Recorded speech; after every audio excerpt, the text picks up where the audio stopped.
Aviso importante, atenção a todos. Vamos lá para o aviso. Esse conteúdo ele já foi visto em sala de aula, pensando no aprendizado de vocês, de forma que possam revisar o conteúdo no conforto de casa. Então, o professor Yoshi aqui resolveu regravar essa aula. Beleza, pessoal? Então, fiquem bem confortáveis, preparem aí o cafezinho, preparem o Nescau e basta assistir essa aula que vocês já viram comigo em sala de aula, mas vai servir como uma revisão para vocês estarem então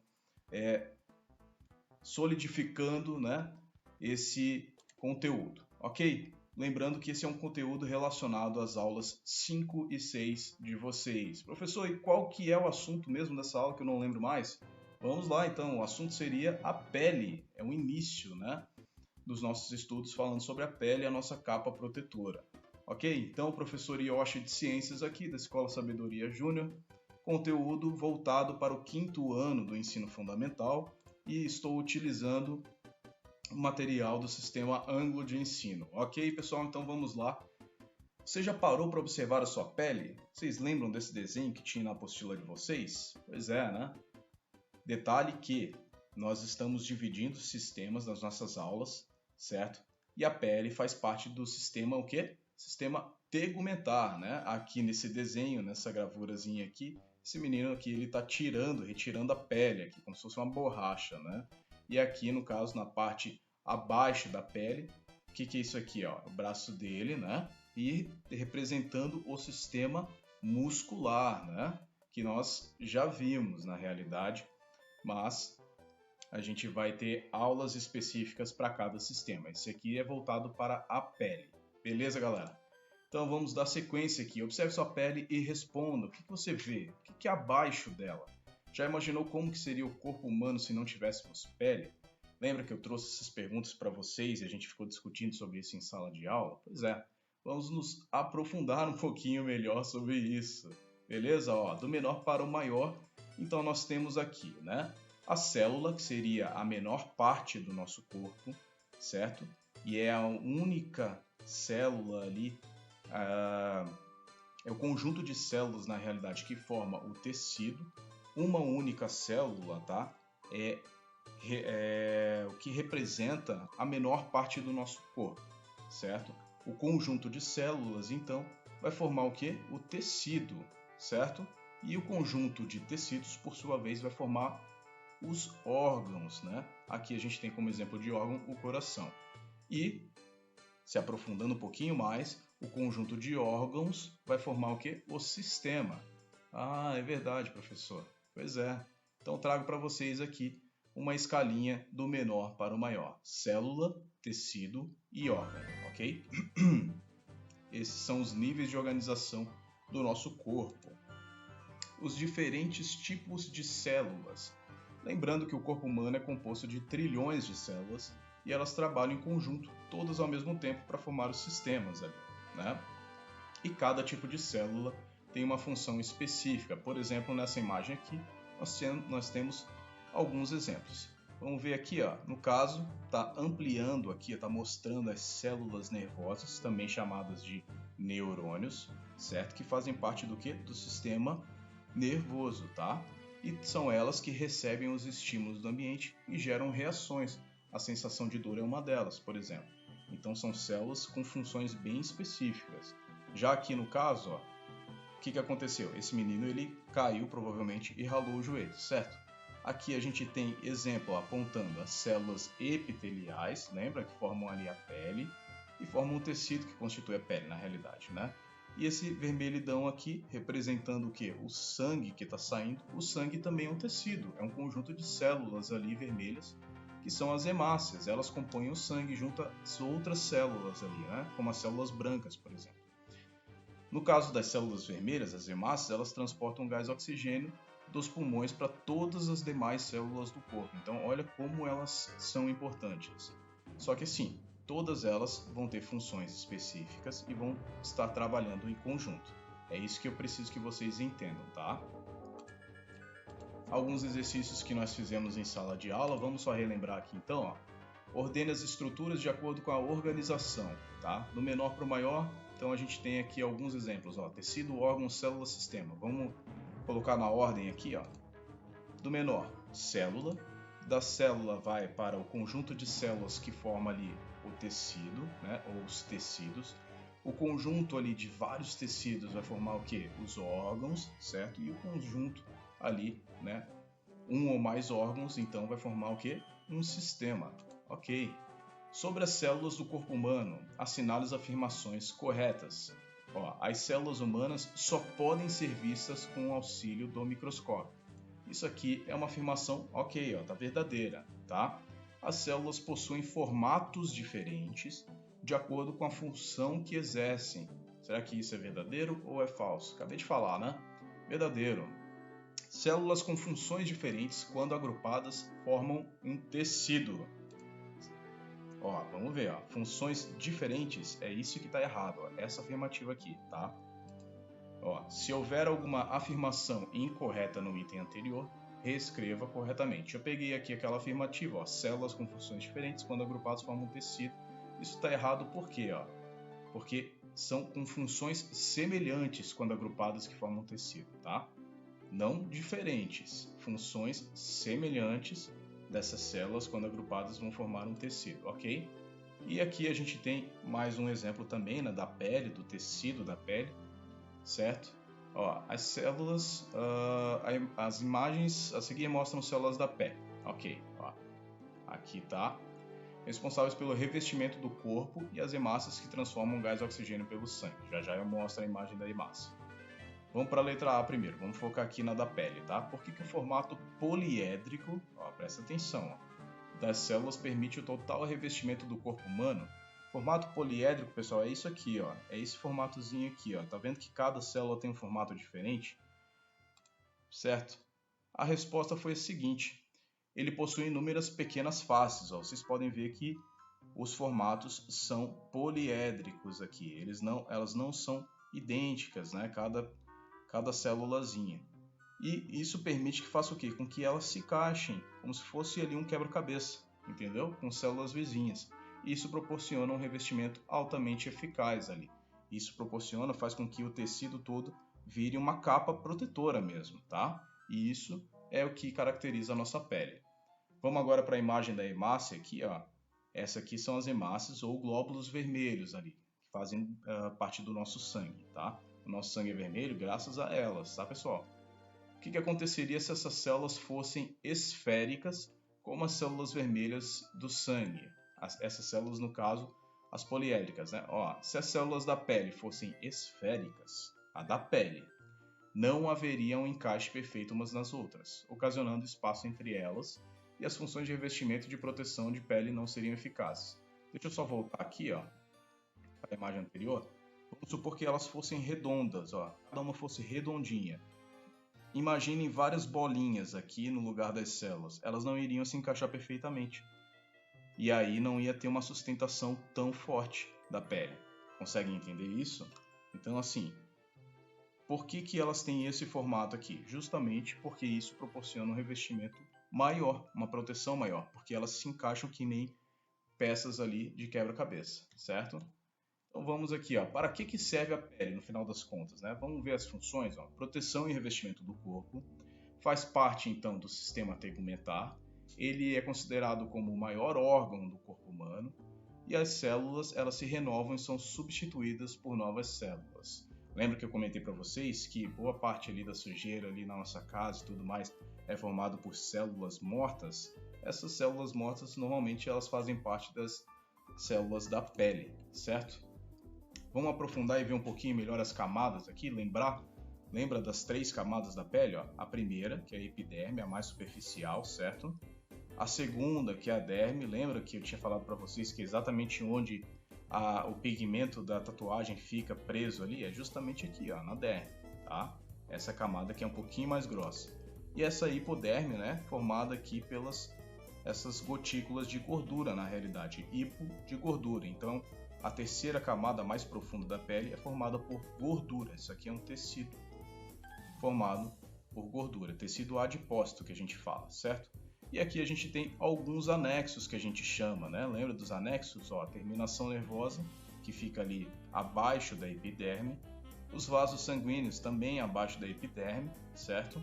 Aqui glândula de sebo, né, sebácea no caso, que é por onde ali sai gordura também, tá? Se vocês passarem, por exemplo, a mão ali no couro cabeludo ou na testa em dias mais quentes, onde a gente está suando mais, ela fica mais oleosa. Então essa glândula sebácea, ela serve para formar ali, para produzir um óleo para proteger a nossa pele, justamente por isso. A sudorípara, lembra que é responsável por produzir o suor para regular a temperatura, tá? E aqui o folículo capilar, que nada mais é do que a raiz dos nossos pelinhos, né? Do cabelo, enfim, da barba do professor e tudo mais, tá? Então, aqui temos uma descrição um pouquinho mais detalhada, vocês podem estar pausando o vídeo aqui, tá? Para ler. Basicamente fala o que eu acabei de mencionar e acrescenta informação falando da queratina, aquela proteína que fica acima ainda da epiderme, certo?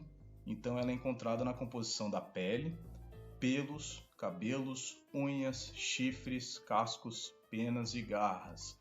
Então ela é uma proteína ali que tem nos mamíferos como um todo, tá? A nossa pele também tem a queratina. Lembra que eu falei para vocês, quando passa ali a unha ali no braço, ali que fica aquela marca mais clarinha no braço e tudo mais?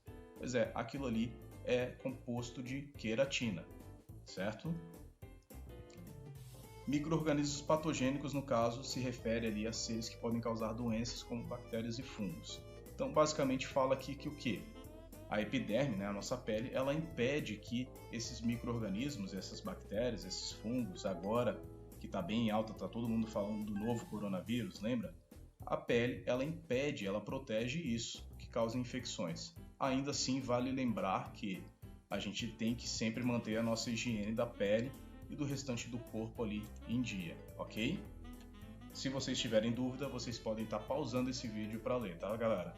Vamos prosseguir aqui, ó. Mais informaçõezinhas falando sobre as glândulas que fazem parte da derme. Então, vocês também podem estar pausando nesse slide, certo? Basicamente, retrata tudo que eu tinha mencionado naquela imagem lá onde fala das 3 camadas da pele, né? Só fala com um pouquinho mais de detalhe. Eu só tirei da imagem no livro e joguei para um slide separado. Mas tudo isso está na mesma página de vocês na apostila, tá? Se vocês pegarem para acompanhar também. Então fala dos vasos sanguíneos, que são responsáveis por conduzir o sangue, né? E os nutrientes para as células. As glândulas sudoríparas, né? Ou sudoríferas, eu chamo de sudoríparas, estou acostumado. Dá no mesmo, tá, galera? E elas são responsáveis pela produção do quê? Do suor, né? As glândulas sebáceas, lembra que eu te falei agora há pouco? Produzem ali os óleos ali e gorduras.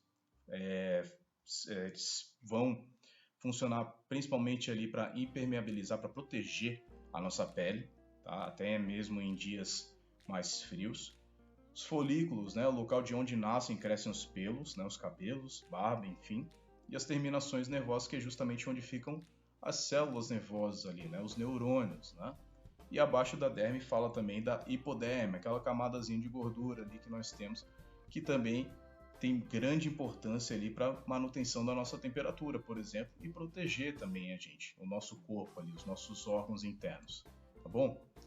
Aqui a gente traz falando sobre a curiosidade da caspa, né? E a gente tem aqui esse videozinho que eu vou estar disponibilizando para vocês na descrição do vídeo, ok? E a tatuagem, né? Lembra que a gente tinha comentado a tatuagem? Ou as tatus, elas são realizadas na camada abaixo da epiderme, ou seja, na derme. Lembra que eu trouxe para vocês aqui esse videozinho que mostra com detalhes em câmera lenta como que ocorre a tatuagem? Bom, vou estar também disponibilizando esse vídeo na descrição da aula, tá? Vocês vão poder estar acessando esse vídeo e é melhor que fica mais fácil vocês clicarem e acessarem a esse vídeo do que eu juntar aqui com a minha aula, certo? Então, vou pausar aqui, ou melhor, vocês podem pausar o vídeo, o slide aqui, copiar o link, ou eu posso simplesmente colocar na descrição e vocês já vão direto na descrição, basta clicar aqui e já vai abrir direto para o vídeo mostrando com detalhes como que funciona a tatuagem, certo? Atividadezinhas, calma, vocês já fizeram comigo essas atividades, vamos só relembrar aqui, ó. As tatuagens são realizadas com injeções de pigmentos corantes, porém, se as células da pele se renovam, por que as tatuagens não saem com o tempo? Então a resposta é porque eles são inoculados, né, na derme e não na epiderme, tá? As células da pele que elas morrem e se renovam são só da epiderme, tá pessoal? Não da derme, tá? Por que os cabelos voltam a crescer mesmo depois que os cortamos? Bom, muito simples, porque os folículos eles estão no couro cabeludo, né? Então não está ali na parte superficial, então é óbvio que eles conseguem crescer novamente, tá? E por que não sentimos dor ao cortar o cabelo? Simples, porque não há presença de células nervosas no cabelo. Imagina a tortura que seria se nós tivéssemos neurônios ali no cabelo, né, pessoal? Ia ser terrível, mas esses neurônios estão ali na camada da derme, ali, né? Abaixo da epiderme, certo? Aqui fala da limpeza de machucados, né? A importância de limpar e de manter a higiene em dia, principalmente quando a gente se machuca, mas independente da gente se machucar ou não, é bem importante a gente manter a higiene em dia, certo? Então vocês podem pausar aqui o vídeo para dar uma lidazinha, mas basicamente fala aqui, dá instruções aqui do que é necessário fazer quando a gente se machuca, né? Lava bem as mãos ali com água e sabão, a ferida também, né? Cuidado na hora de retirar a sujeira, não esfregar os ferimentos, cobrir com gaze, né? E fazer uma atadura ou bandagem, certo? Mais umas atividadezinhas aqui, a gente já está acabando, já está encerrando essa aula. Ó, por que é preciso manter a pele ferida sempre limpa e protegida? Pois assim diminui a chance de infecção através do ferimento, certo? Os ferimentos mais superficiais são chamados de escoriações, esfoliaduras ou arranhões, porque há pouco sangramento ou até mesmo nenhum nesse tipo de ferimento, e a resposta é porque na área mais superficial da pele, na epiderme, não há presença de vasos sanguíneos, apenas abaixo da epiderme. Então é por isso que, dependendo ali do arranhão, se ele for mais superficial, nós não vamos sangrar, tá? E eu trouxe para vocês também. Calma, novamente, vocês não precisam fazer porque vocês já fizeram essa atividade.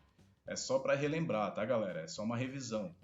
Então, observem as imagens. Aqui a gente tem o ser humano e o rinoceronte, né? E de acordo com o que você aprendeu nas aulas, identifique duas semelhanças entre o ser humano e o rinoceronte, tá? Duas semelhanças. Opa, vamos voltar aqui. Ok. Duas semelhanças, então, a gente pode estar citando que eles são mamíferos, eles produzem ali, eles têm pele, certo?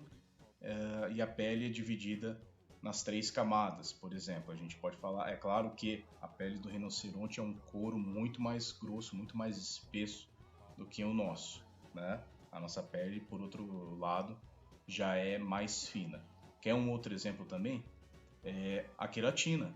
A queratina que nós produzimos também faz parte ali para produzir o chifre ali do rinoceronte, ok? E eu poderia estar citando mais outros exemplos também, né? Eles são mamíferos e, enfim, diversas outras características, mas para a gente não prolongar demais, não ficar muito longo o vídeo, vamos encerrar aqui, ó. 5 funções da pele, então, né? Ó, impede que os micro-organismos patogênicos entrem no organismo causando infecções, essa é uma. Evita a perda de água, essa é a segunda. É responsável pela produção de suor, terceira característica. Recebe os estímulos do ambiente, quarta. E possui uma camada de gordura que evita a perda de calor. Essa aqui então seria a quinta função da pele. Tem mais funções, obviamente, mas as principais então são essas. E isso é mais uma revisão pra gente, ok? Para vocês, no caso, né? Pessoal, espero que tenham gostado. Novamente, estou refazendo essas aulas para vocês revisarem, pensando na qualidade de vocês de aprendizado, certo? E é isso, eu estou sempre à disposição naqueles nossos horários de aula. Vocês podem entrar em contato comigo ou pelo meu e-mail. Espero que tenham gostado. E é isso, galera. Bons estudos. Fiquem bem, fiquem em casa, no conforto. Estudem, né? Mas também brinquem e mantenham-se sempre ali ocupados com coisas positivas, ok? Mantenham ali a higiene em dia. Se cuidem, galera. E até uma próxima aí. Valeu, galera. Fui. Um abraço.